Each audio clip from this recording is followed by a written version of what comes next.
So, Bob, tell me about the movie. What prompted you to make this film?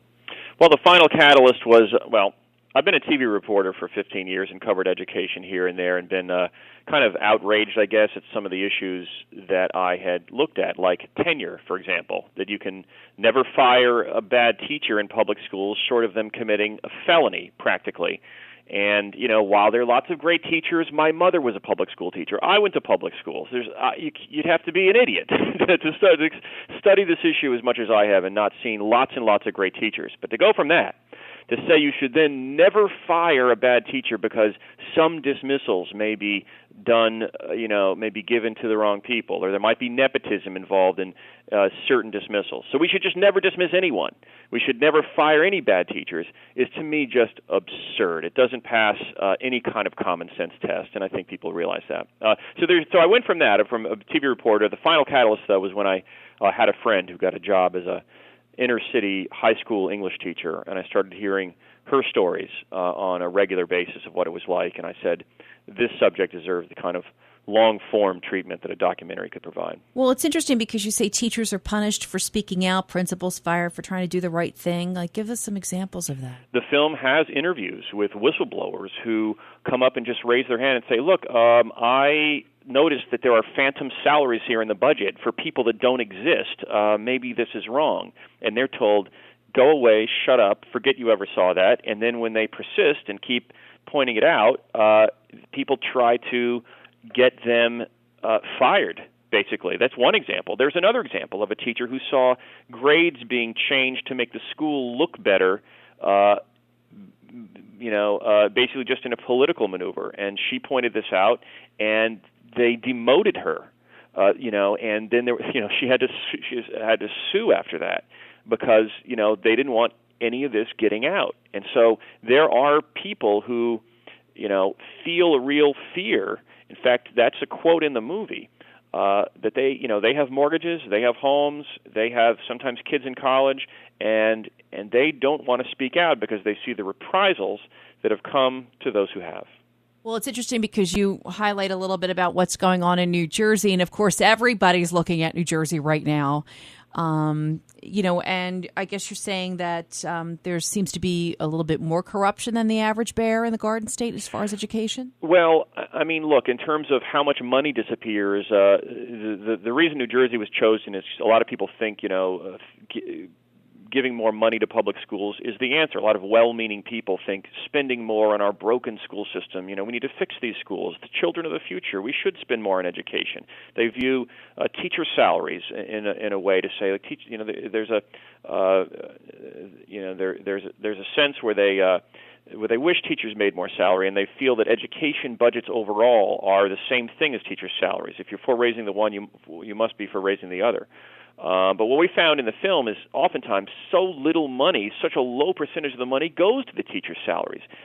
So much of it disappears in patronage jobs and contractors and administrators and all this overhead that has nothing to do with the classroom. And so while New Jersey, though, the larger point I was going to make is while New Jersey does spend a lot more than some other places, the systemic structural problems are true everywhere. The fact that you can't fire bad teachers, the fact that merit pay can't be given to good teachers, the fact that administration spending levels, like I just pointed out, are generally way higher in district public schools than they are in any charter school or any parochial school. So these kinds of structural problems are everywhere because the monopoly system is everywhere. Monopolies do not breed efficiency. They breed corruption. And while a charter school here or there can waste money, and some of them can be corrupt, same with some private schools, yes, that can happen. But overall, the point is that in general, monopoly systems are not good ways, efficient ways, to run the delivery of any service, particularly education. Well, I know this is a topic you've covered for so many years, so the answer to this might be no, but did you find anything in the making of this film that surprised you? Oh, sure. Lots of things. I mean, I didn't know there were janitors that made six figures in public schools in America. I didn't know there were superintendents who made $470,000 in 1 year, and it happened to be a year they were fired because they were according to the board, not doing a good job, but yet they still were given $470,000. I didn't know, you could go on and on, that there were $30 million football fields built in schools where 85% of the kids weren't academically proficient, and yet that's how they would choose to spend their money. I didn't know there were teachers that were functionally illiterate that were still paid for 17 years to be public school teachers, but because of tenure, no one could get rid of them. I mean, the lists go on and on. And, it's just time to rethink this playbook.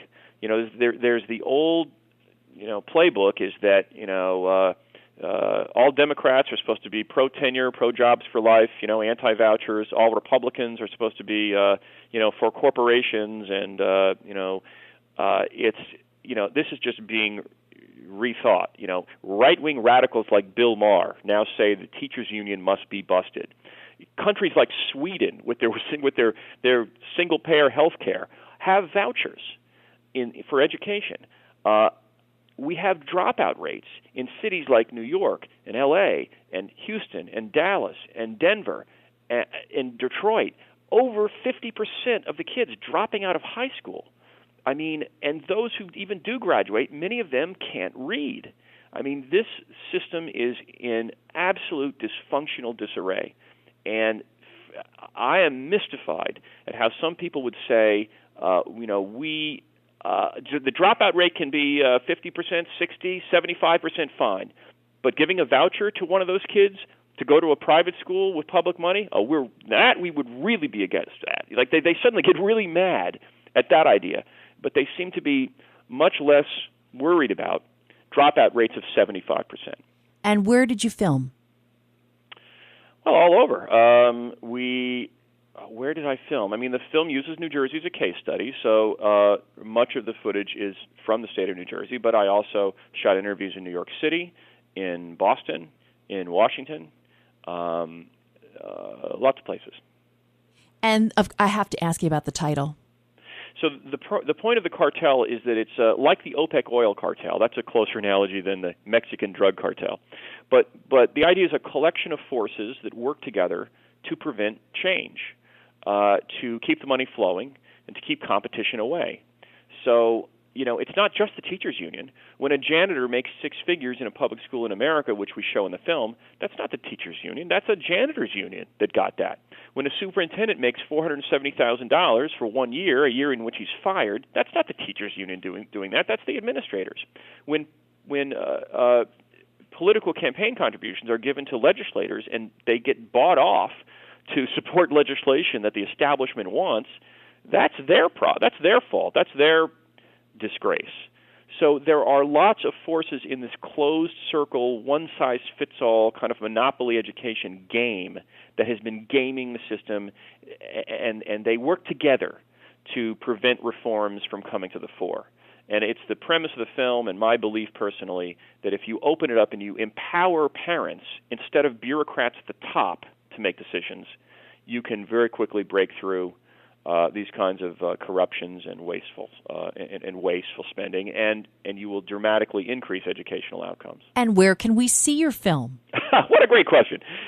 So the film is coming to Philadelphia on April 30th at the Ritz at the Bourse Theater, opening weekend, April 30th through May 2nd.